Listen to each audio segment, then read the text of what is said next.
Olá, que a paz do Senhor Jesus Cristo esteja contigo. E hoje eu queria te convidar a mais um dia na presença do Senhor Jesus e mais um dia da nossa jornada de 40 dias de jejum e oração. E juntos vamos ampliar nossa visão e cumprir a missão. E olha o que diz em Atos capítulo 1, versículo 8.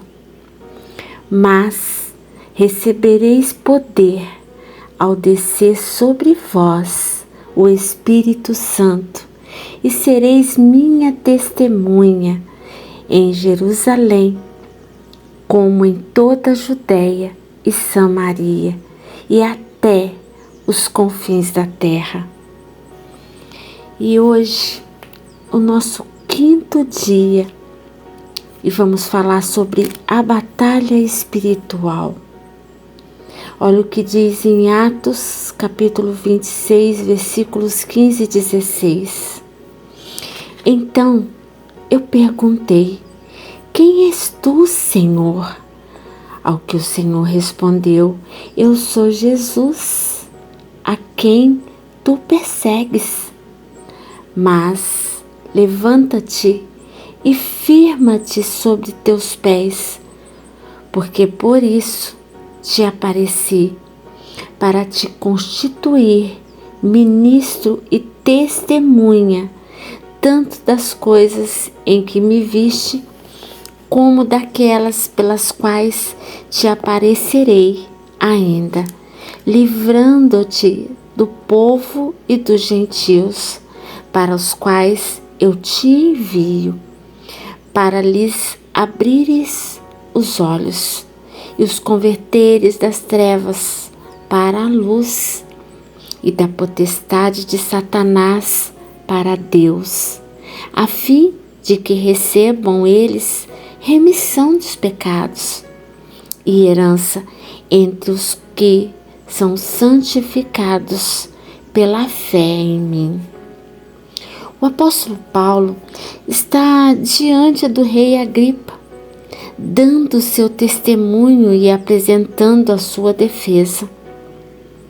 O versículo 18 mostra claramente que para uma pessoa ser salva, recebendo perdão de pecados e herança entre os santos, precisa antes ter seus olhos abertos, seja convertida das trevas para a luz e do poder de Satanás para Deus. A Bíblia é bem clara, afirmando que as pessoas que ainda não receberam Cristo como Senhor e Salvador estão cegas espiritualmente, pertencem ao domínio da treva e estão sob o poder de Satanás. O trabalho de evangelização, portanto, transportará a pessoa do domínio das trevas para o reino de Deus. Por isso, é uma batalha espiritual, pois Satanás não quer perder as pessoas que lhe pertencem. Precisamos, então, dar os passos básicos para a vitória nessa batalha. E a primeira delas é saber que Satanás já foi derrotado e, tendo despojado os poderes e as autoridades, fez deles um espetáculo público, triunfando sobre eles na cruz. Se encontra em Colossenses 2, versículo 15.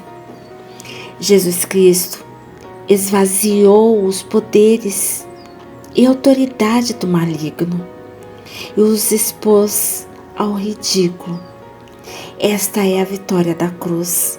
Satanás e seus demônios já foram derrotados, mas não foram ainda destruídos. Por isso é muito importante o segundo passo. E o segundo passo, não devemos ignorar as artimanhas do inimigo. Se vocês perdoam a alguém, eu também perdoo. E aquilo que perdoei, se é que havia alguma coisa para perdoar, perdoei na presença de Cristo, por amor a vocês, a fim de que Satanás não tivesse vantagem sobre nós, pois não ignoramos as suas intenções. 2 Coríntios capítulo 2, versículos 10 e 11. A palavra que aqui está traduzida como intenções pode também ser interpretada como maus desígnios. Há uma tradução que usa a palavra artimanha. A ideia é saber que Satanás é maligno, é cruel e sempre tentará utilizar seus meios para impedir que alguém seja salvo e saia do seu domínio. Por isso, nós cristãos devemos conhecer e discernir essas artimanhas e combatê-las com oração e a palavra de Deus. E o terceiro passo é utilizar as armas corretas. Pois embora vimos como homens, não lutamos segundo os padrões humanos. As armas com as quais lutamos não são humanas, ao contrário, são poderosas em Deus para destruir fortalezas.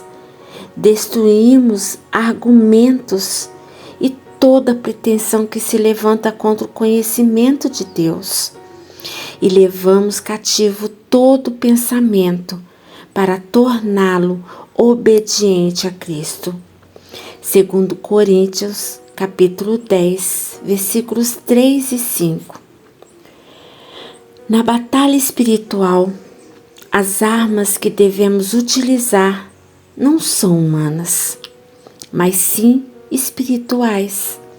Algumas dessas armas estão descritas no Novo Testamento: jejum, oração, unção do Espírito Santo, discernimento espiritual. Nas instruções do apóstolo Paulo à igreja, ele orienta os cristãos a entrarem na luta vestido com a armadura de Deus. E o quarto passo é se revestir da armadura de Deus. Efésios 6, versículos 10 e 18. Quanto ao mais, sede fortalecido no Senhor e na força do seu poder. Revesti-vos de toda a armadura de Deus, para poderdes ficar firmes contra as ciladas do diabo. Porque a nossa luta não é contra o sangue e a carne, e sim contra os principados e potestades, contra os dominadores deste mundo tenebroso, contra as forças espirituais do mal nas regiões celestiais. Portanto, tomai toda a armadura de Deus, para que possais resistir no dia mau. E depois de terdes vencido tudo, permanecer inabaláveis.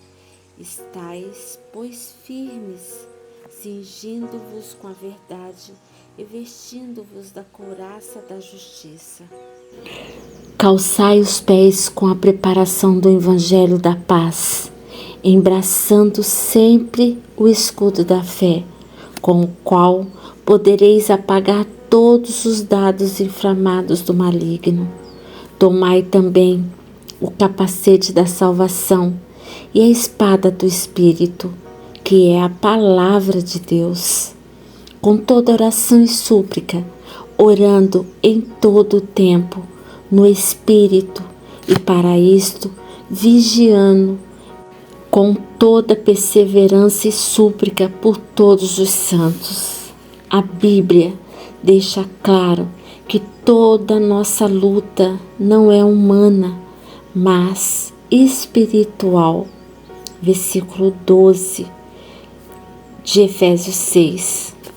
Daí a necessidade de cada cristão estar revestido com a armadura de Deus. Observem que verdade, justiça e evangelização, fé, salvação, palavra de Deus e oração são atitudes da pessoa revestida da armadura de Deus. Por isso, a vitória é garantida. Quando um cristão decide evangelizar, orar por alguma pessoa, ou por sua cidade, país, nações, ou pelo mundo, com certeza, Satanás não vai gostar e levantará muita oposição. Portanto, tome sua posição de autoridade em Cristo, dê os passos apresentados e entre nesta batalha. Deus usará a sua vida para libertar muitas pessoas e o nome de Cristo será glorificado. Ore por você. Louve a Deus pela vitória da cruz do Calvário. Peça a Deus que revista de cada parte da armadura, de acordo com Efésios 6, versículos 10 e 18. Peça a Deus discernimento espiritual no seu trabalho, no trabalho de evangelismo, perto da vizinhança onde você mora, pessoas que você conhece e que ainda não conhece a palavra do Senhor. Ore pelos outros. Ore para que os cristãos tenham consciência da batalha espiritual. Ore para que as igrejas identifiquem as fortalezas de Satanás na história e comecem a combater. Ore para que muitas vidas sejam libertadas do poder das trevas, conhecendo Jesus Cristo como Senhor e Salvador. Versículo para memorizar. Atos 1:8. Mas recebereis poder ao descer sobre vós o Espírito Santo, e sereis minhas testemunhas, tanto em Jerusalém como em toda a Judeia e Samaria e até os confins da terra. E amanhã nós veremos mantendo a chama acesa. Até amanhã. Tchau!